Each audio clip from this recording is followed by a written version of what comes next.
Hi hello నమస్తే.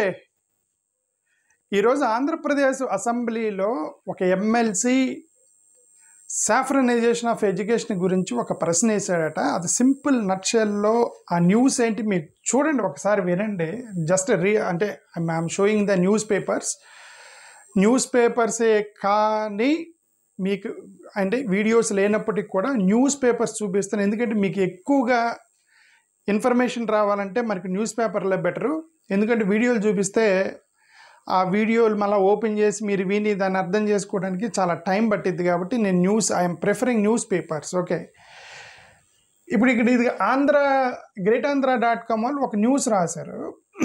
ఆ news ఏంటంటే saffronisation of education in AP alleges YSRCP government TDP గవర్నమెంట్ని వాళ్ళు ఎలిగేషన్ చేశారు. ఏమని? సాఫ్రనైజేషన్ ఆఫ్ ఎడ్యుకేషన్ అంట. What is saffronisation of education? Saffronisation అంటే ఏంటి అర్థం? బీజేపీకి సంబంధించినటువంటి ఐడియాలజీని తీసుకొచ్చి మీరు ఏమంటారు ఎడ్యుకేషన్ సిస్టంలో పెడుతున్నారు అనేది వీళ్ళ యొక్క ఐడియా అయి ఉండవచ్చు. ఓకే, లెట్ us see కొన్ని పాయింట్లు చూద్దాము. అది ఇప్పుడు చదువుతున్నాను అవి. Andhra Pradesh state legislative council witnessed a heated debate and Wednesday over the alleged saffronisation of education under the current Telugu Desam party led coalition government.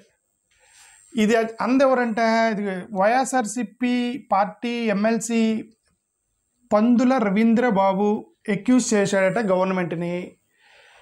ఇమ్మీడియట్గా అంటే ఏంటంటే the ideology of the Bharatiya Janata party incorporating Hinduism and Hindu deities సంబంధించినవి మీరు సిలబస్లో తీసుకొచ్చి పెడుతున్నారు. అది భారతీయ జనతా పార్టీకి సంబంధించిన ఐడియాలజీ, దాన్ని తీసుకొచ్చి మీరు ఎడ్యుకేషన్ సిస్టంలో పెడుతున్నారని వైఎస్ఆర్సిపి ఎమ్మెల్సీ పందుల రవీంద్రబాబు ఎల్లీస్ చేశాడట గవర్నమెంట్ని. ఓకే, దానికి రెస్పాన్స్గా TDP general secretary state education minister Nara Lokesh strongly refuted the allegations. చాలా స్ట్రాంగ్గా అవి తప్పు అని చెప్పి నారా లోకేష్ గారు చెప్పారట. Demanding Ravindra Babu to withdraw what he called baseless allegations. మీరు చాలా బేస్లెస్ ఎలిగేషన్ చేస్తున్నారు, ఇమ్మీడియట్గా మీరు చేసిన ఆరోపణలు మీరు వెనక్కి తీసుకోండి అని నారా లోకేష్ గారు అన్నారట. ఇది న్యూస్ ప్రకారం. ఓకే, సరే, ఇది ఇంతవరకు ఆపుతుంది. తన ముందు కింద చూసే ముందు నేను అంతవరకు ఆపుతున్నాను. ఇప్పుడు సరే, నా ఉద్దేశం ఏంటంటే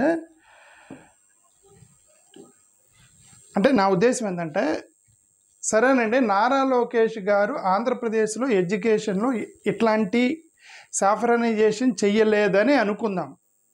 సే ఫర్ ఎగ్జాంపుల్, మరి అక్కడ ఎమ్మెల్సీ ఎలిగేషన్ చేశాడంటే మరి ఆయన ఏదో టెక్స్ట్ బుక్లో చూసి ఉంటారు. అది సరే, చేయలేదని అనుకుందాం.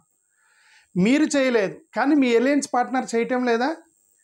మీరు ఏ పార్టీలోకి ఎలియన్స్లో ఉన్నారు? మీరు ఎన్డీఏ గవర్నమెంట్లో పార్ట్ ఉన్నారు. కేంద్ర ప్రభుత్వం మీ గవర్నమెంట్, స్టేట్ గవర్నమెంట్ మీది.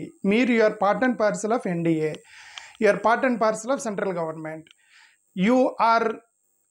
మీరేం చేస్తున్నారు? సెంట్రల్ గవర్నమెంట్ చేసిన ప్రతిదాన్ని మీరు సపోర్ట్ చేస్తున్నారు. ఇంతవరకు మీరు అపోజ్ చేయలేదు. ఎందుకంటే మీరు అపోజ్ చేయలేరు కూడా, ఎందుకంటే మీరు ఎన్డీఏలో భాగం కాబట్టి మీరు అపోజ్ చేయలేరు, దాంట్లో డౌటే లేదు. అంటే అర్థం ఏంటి? సెంట్రల్ గవర్నమెంట్లో తీసుకున్న నిర్ణయాలకు కూడా మీరే బాధ్యత వహించాలి, దాంట్లో డౌట్ ఏం లేదు. Because you're part and parcel of NDA government. Nara Lokesh గారు అంత సింపుల్ లాజిక్ వదిలేసి మేమేం చేయలేదు, మీరు బేస్లెస్ ఎలిగేషన్ చేస్తున్నారంటే మీరు చేయలేదు, సెంట్రల్ గవర్నమెంట్ వాళ్ళు చేస్తున్నారు. సెంట్రల్ గవర్నమెంట్ చేస్తే మీది కాదా? సెంట్రల్ గవర్నమెంట్ మీది కాదు. ఎన్డీఏ అంటే you're not part of NDA. ఒక 20-30 పార్టీలు కలిసి కేంద్ర ప్రభుత్వాన్ని స్థాపించారు. దాంట్లో తెలుగుదేశం వాళ్ళు 20-30 మంది ఎమ్మెల్యేలను ఇచ్చారు, ఎమ్మెల్సీలను ఇచ్చారు, ఎంపీలు ఇచ్చారు ఒక 25 మందిని.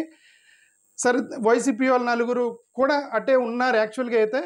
బట్ ఇట్స్ ఓకే, వాళ్ళు ప్రస్తుతానికి ఏదో మీరు నీడ్ బేస్డ్ ఏదో అన్నారు. బట్ మీరు డైరెక్ట్గా ఎలియన్స్లోకి వెళ్ళారు. 21 సీట్లు మీరు ఇస్తున్నారు వాళ్ళకి. అంటే యువర్ పార్ట్ అండ్ పార్సల్. అంటే సెంట్రల్ గవర్నమెంట్ తీసుకునే ప్రతి నిర్ణయానికి మీరు కూడా బాధ్యత వహించాల్సిందే, because your alliance partner. But central government చేయలేదా అంటే చేశారు. సెంట్రల్ గవర్నమెంట్ చూడండి, ఇక్కడ చూపిస్తున్నాను మీకు.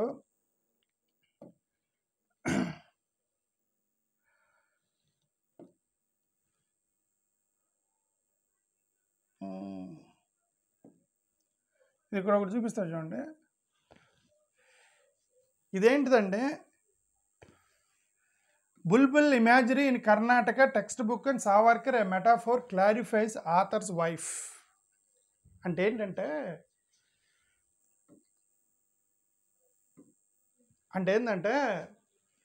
కర్ణాటకలో వాళ్ళ యొక్క బీజేపీ గవర్నమెంట్ ఉన్నప్పుడు ఎన్డీఏ గవర్నమెంట్, బీజేపీని కాదు మన ఎన్డీఏ గవర్నమెంట్ అంటాం అనమాట. కర్ణాటకలో ఎన్డీఏ గవర్నమెంట్ ఉన్నప్పుడు వాళ్ళు ఒక స్టోరీ రాశారని, ఒక కథ రాశారు, బుల్బుల్ స్టోరీ కథ రాశారు. ఆ బుల్బుల్ స్టోరీ ఏంటి, ఒక టెక్స్ట్ బుక్లో సావర్కర్ అనేటువంటి ఒక వ్యక్తి ఉండేవాడు. జైల్లో ఉన్నప్పుడు అండమాన్ జైల్లో వేశారులేండి అప్పుడు సావర్కర్ ఆర్ఎస్ఎస్కి సంబంధించిన సావర్కర్ అండమాన్ జైల్లో ఉన్నప్పుడు తను బుల్బుల్ పిట్టల మీద ఎక్కి దేశమంతా అలా తిరిగి వచ్చి తన దేశం మొత్తాన్ని చూసేవాడు అని రాశారు. ఏది, సావర్కరు బుల్బుల్ పిట్టల మీద ఎక్కి దేశం మొత్తం తిరిగి వచ్చి చూసి రాశారు అని రాశారు. అంత గొడవైంది. ఇదేంటంటే సావర్కర్ ఏంటి బుల్బుల్ పిట్టల మీద ఎక్కడం ఏంటి, ఎక్కి అదంతా దేశం మొత్తం తిరిగి రావటం ఏంటి, సరే విమానం ఎక్కి తిరిగి వచ్చాడంటే సరే పర్లేదు, మీరు బుల్బుల్ పిట్టల మీద అని రాశారు అంటే ఇప్పుడు ఆథర్ ఏమన్నారంటే నేను ఊరికే జస్ట్ ఇమాజినేటరీ స్టోరీ రాశాను అన్నారట. ఇదే పుస్తకంలో పెట్టారు, క్లాస్ 8 కర్ణాటక బుక్లో రాశారు. ఇప్పుడు అది చిన్నపిల్లలు క్లాస్ 8 అంటే వాడేమో లాజిక్ ఉండిద్దా? వాళ్ళు ఏమనుకుంటారు, సావర్కర్ అనే వ్యక్తి నిజంగా బుల్బుల్ పిట్టల మీద తిరిగాడు, దేవుడు కావాలా అనుకుంటారా లేదా? రైట్. ఇట్లాంటివి చాలా వీళ్ళు సిలబస్లు పెట్టారండి. ఇక్కడ చూడండి, ఇంకోటి చూపిస్తుంటా. మీ alliance NCERT alters class 12 history textbook says Aryans indigenous to India. చూడండి, text in class 12 sociology textbook containing reference to Hindu landlords during tribal icons time also removed. తీసేశారట. 12th క్లాస్ టెక్స్ట్ బుక్లో నుంచి Hindu landlords ట్రైబల్స్కి సంబంధించిన హిస్టరీని తీసేశారట. National Council for Education Research and Training has made revisions in the history book for class 12 students, particularly regarding the origins and decline of the Harappan civilization. చూడండి, decline of Harappan civilisation అంటే చూడండి, decline of Harappan civilisation గురించి రాశారు. The most notable revision include the exclusion of చూడండి, exclusion of the notion of Aryan imaginatory theory based on recent studies of ancient DNA from Rakhighari, okay, Indus Valley site in Haryana. అంటే అక్కడ ఎవరో రాఖీఘరి అనేటువంటి ఒక DNA test చేశారట. దాని ప్రకారం ఈ ఆర్యన్ థియరీ ఏదంటే ఇమాజినేషన్ అంట. ఈ ఆర్యులు వచ్చారు కదా, ఎక్కడెక్కడో నుంచి ఆర్యులు వచ్చారు 10,000 అంటే అఫ్కోర్స్ 10,000 సంవత్సరాల క్రితం ఆర్యులు హరప్పా సింధు నాగరికత నుంచి భారతదేశానికి వలస వచ్చారు అనే థియరీ ఉంది కదా, ఆ థియరీ అంత ఇమాజినేషను.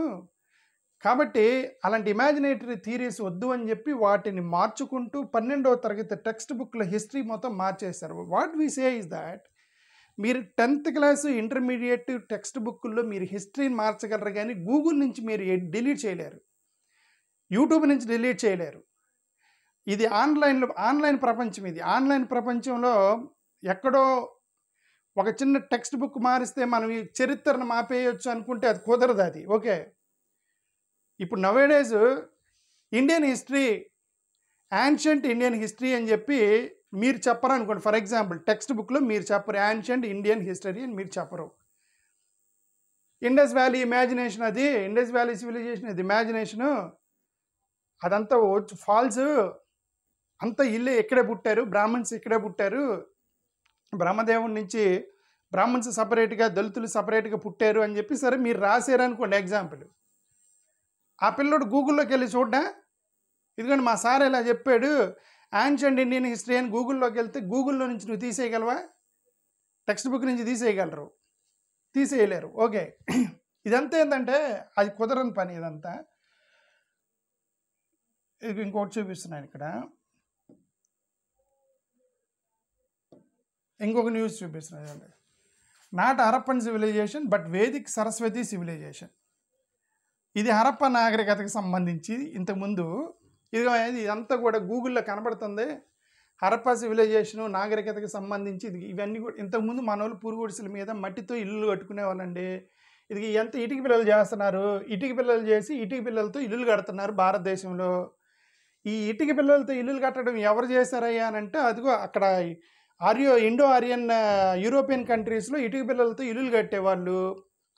అక్కడి నుంచి వాళ్ళ మైగ్రేషన్ వచ్చి వాళ్ళు మట్టితోటి ఇటుకలు తయారు చేసి ఇటుకల నుంచి ఇల్లులు కట్టడం చేశారు. కాబట్టి ఇదిగో ఎవరు మొదలెట్టారో ఇటుక పిల్లలతో ఇల్లులు కట్టడం ఎవరు మొదలెట్టారంటే, ఇది ఆరియన్స్ ఎక్కడెక్కడైతే ట్రావెల్ చేశారో అక్కడ కట్టుకుంటూ వచ్చారు. అంటే ఫస్ట్ హరప్ప నాగరికత, సింధు నాగరికత, హరప్ప నాగరికత, అక్కడి నుంచి అటు పంజాబ్ మీదుగా ఆఫ్ఘనిస్తాన్ నుంచి పంజాబ్ మీదుగా అట్లా గుజరాత్లోకి వచ్చి ఆ తర్వాత భారతదేశం మొత్తం సౌత్ ఇండియాలోకి కూడా వచ్చేసారు. ఇటుక పిల్లలతో కడుతున్నారు ఇప్పుడు మొత్తం బిల్డింగ్లు. ఇది ఎవరిది కట్టారంటే ఆ ఇండో యూరోపియన్స్ నేర్పించారు ఇటుక పిల్లలు చేయటం అనేది. ఒక గూగుల్లో ఉంది ఆల్రెడీ. అరే భయ్ దీన్ని మనం తుడిపేయలేము, ఓ పని చేసేద్దాము, ఎందుకు అనవసరంగా వీళ్ళు హరప్ప నాగరికత అని చెప్పేస్తున్నారు, దాని బదులు పేరు మార్చేస్తే పోయిద్దని చెప్పి ఇదిగో దే రిమూవ్డ్ టర్మ్ హరప్పని తీసేసి సరస్వతి నాగరికతగా మార్చేస్తామని చెప్పి ఇదిగో ప్రపోజల్స్ పెట్టారు. అంటే హరప్ప నాగరికత అని దాన్ని తీసేయలేకపోతున్నారు. ఇక అది కుదరదు, ఎందుకంటే గూగుల్లోకి ఎక్కేసింది అది. చరిత్రను తుడిపేయడం ఎవరి వల్ల కాదు. ఓకే సరే, వాళ్ళు ట్రై చేస్తారు తుడిపేద్దామని. ఇదంతా డిజిటల్ ప్రపంచంలో మనం తీసేయలేమని చెప్పి పేరు మారుతారు. హరప్ప నాగరికతను తీసేసి సరస్వతి నాగరికతగా మారుస్తామన్నారు అని ఎవరో ప్రపోజల్స్ ఇవన్నీ. ఇదేంటంటే ఇక్కడ చూడండి, centre to introduce accepts from Vedas and school సిలబస్లో నుంచి వేదాస్ తీసుకొచ్చి పెడతారట. ఇది కదా మరి ఇప్పుడు వైఎస్ఆర్సీపీ ఎమ్మెల్సీ మీరు సాఫ్రనైజ్ చేస్తున్నారు ఎడ్యుకేషన్ మొత్తాన్ని అని అంటే, నారా లోకేష్ గారు హట్ అయ్యి మీరు వెనక్కి తీసుకోండి అంటే మీరు చేయట్లేకపోతే మీ ఎలియన్స్ పార్ట్నర్ మీ సెంట్రల్ గవర్నమెంట్ చేస్తుంది కదా, మీ గవర్నమెంటే కదా సెంట్రల్ గవర్నమెంట్. లోకేష్ గారు ఇవన్నీ మోడీ గారు చేస్తున్నారు, మాకు సంబంధం లేదంటే కుదరదు. You're part and parcel of NDA government and this is all evidential things which whatever I'm చూడండి. ఇది మొత్తం కూడా న్యూస్ పేపర్ నుంచే చూపిస్తున్నాను నేను. telegraphindia.com వాళ్ళు ఒక బ్యూటిఫుల్ ఆర్టికల్ రాశారు. ఇది మొత్తం చదవట్లేదు, చాలా టైం పట్టిద్దని చదవట్లేదు. ఇదంతా మీరు చదివితే తెలిసిపోయింది ఎక్కడెక్కడ మార్చారు, ఎక్కడెక్కడ సిలబస్ మార్చారు. ఇండస్ వ్యాలీ సివిలైజేషన్, హరప్ప నాగరికత తీసేసి వేదాల్లో ఉన్నటువంటి కొన్ని క్లిప్పులు తీసుకొచ్చి వేదాలను తీసుకొచ్చి ఎన్సీఆర్టీ టెక్స్ట్ బుక్లో పెట్టారని చెప్పి రాశారు వీళ్ళు. ఓకే ఇదొకటి ఇంకొకటి చూపిస్తున్నా చూడండి. ఇది how Modi government has saffronised education, Rajiv Kumar అని ఇది ఒక అతను రాశాడు ఆర్టికల్. ఇది మొత్తం చాలా రాశాడు, ఇదంతా చదవడం కుదరదు. ఓకే చాలా రాశాడు ఇతను, ఎక్కడెక్కడైతే వాళ్ళు మార్చారో. అటాక్ అని హైయర్ ఎడ్యుకేషను, మోడీ గవర్నమెంట్ ఎక్కడెక్కడ హైయర్ ఎడ్యుకేషన్ మీద అటాక్ చేసి రాశారు. అటాక్ అని హిస్టరీ, ఇది ఇక్కడ రాశారు. హిస్టరీ టెక్స్ట్ బుక్ల మీద ఎలా మార్చారు, హిస్టరీని ఎలా మార్చేస్తున్నారు. ఓకే వాళ్ళ యొక్క లైన్లో లేకపోతే ఆ హిస్టరీని ఎలాగ మార్చేస్తున్నారు అనేది మొత్తం రాశాడు ఇతను. ఓకే సాఫ్రనైజేషన్ ఆఫ్ ఎడ్యుకేషన్ ఇదేంటిది, ఇది ఇండియన్ కరెంట్స్ అని అతను రాశారు. Mess in education, result of saffronisation, confusion and corruption in Indian higher education or blown up with exposure of mall practice NEET UG exam the cancellation ఏదైతే రాశారు. ఇది ఒకటి. నేను జస్ట్ ఊరికి టైటిల్స్ చూపిస్తాను, బికాజ్ మొత్తం చదవడం కుదరదు కాబట్టి. కర్ణాటక వాళ్ళు ఇది కర్ణాటకది ఇది. ఓకే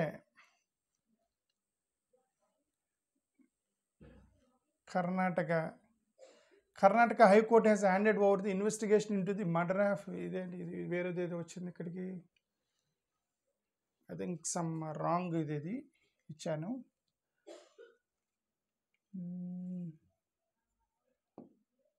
ఆర్యన్ మైగ్రేషన్,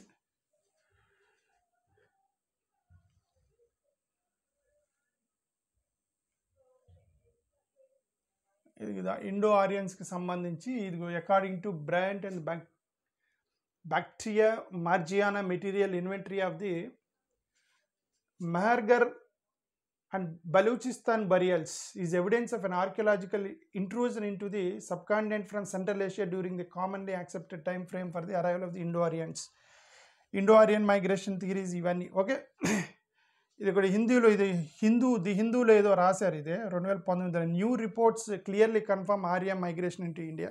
సరే వాట్ ఎవర్ బేబీ, నేనేమన్నానంటే ఆ ఇండో ఆరియన్ సివిలైజేషన్ లేదు అని చెప్పి మీరు ప్రయత్నం చేయటానికి సాఫ్రనైజేషన్ ఆఫ్ ఎడ్యుకేషన్ అంటే వీళ్ళందరూ కూడా భారతీయులే. ఆర్టికల్స్ రాసిన వాళ్ళు డిఫరెంట్ న్యూస్ పేపర్స్లో వాళ్ళందరూ ఏం చెప్తున్నారు, మీరు సిలబస్ మార్చేస్తున్నారు, అయ్యా టెక్స్ట్ బుక్ మార్చేస్తున్నారు, హిస్టరీని మార్చాలని చూస్తున్నారు, మీరు అది మీ వల్ల కాదు, హిస్టరీని మార్చడం మీ వల్ల కాదు, హిస్టరీని మీరు మార్చి ఈ వల్ల కాలేదని చివరికి అది హరప్ప నాగరికతను మేమేదో సరస్వతి నాగరికతగా ఆ పేరు మారుస్తామని దానిలో కూడా వెళ్ళారు. మళ్ళీ ఇదంతా కూడా చేస్తున్నప్పుడు మరి నారా లోకేష్ గారు సింపుల్గా మేమేం చేయట్లేదు అంటే, మీరు ఆంధ్రప్రదేశ్లో చేయకపోవచ్చు, మీ సెంట్రల్ గవర్నమెంట్ చేస్తుంది, దానికి మీరు సపోర్ట్ చేస్తున్నారు అంటే మీరు చేసిన అటెంప్ట్ అంట నేను అది that is what I say that.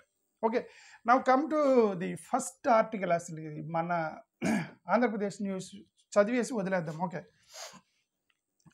ఇది మనం చదువుతున్న న్యూస్. ఓకే, సో లోకేష్ తప్పన్నాడట. He pointed out that during the Jaganmohan Reddy government students were provided with dictionary with definition of God was described in several religions.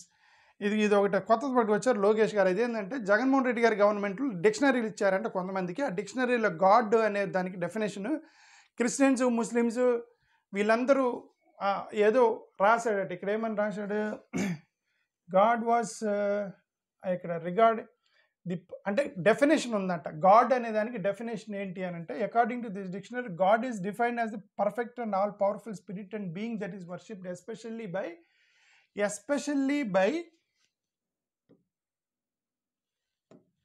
చూడండి, especially by Christians, Jews and Muslims అనే పదం ఉంది డిక్షనరీలో.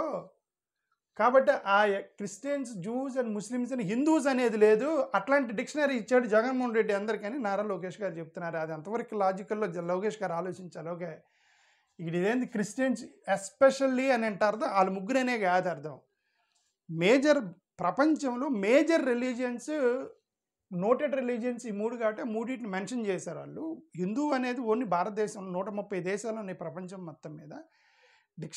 Mainly dictionaries are written by foreigners. ఎందుకంటే English dictionaries కదా అవి. English dictionaries written by foreigners రాశారు కాబట్టి వాళ్ళు majority 3 religions Christians, Jews and Muslims అనేవి ఆర్థడాక్స్గా ఉంటారు కాబట్టి ఆర్థడాక్స్ రిలీజియన్స్ కాబట్టి ఎస్పెషల్లీ అని ఒక 3 రిలీజియన్స్ మెన్షన్ చేశారు. దాంట్లో హిందూ అనేది లేదు. అట్లాంటిది ఇచ్చాడు జగన్మోహన్ రెడ్డి. అంటే హిందూ అనేది లేదు డిక్షనరీలు అనేది కంప్లైంట్ చేస్తే, ఇంక ఇట్లాంటి ఆర్గ్యుమెంట్స్ కూడా చేస్తే ఇంక మనం ఏం చేస్తాం చెప్పండి. ఇట్లాంటి ఇవి ఇలాజికల్ ఆర్గ్యుమెంట్ నా ఉద్దేశం. Anyway, thank you.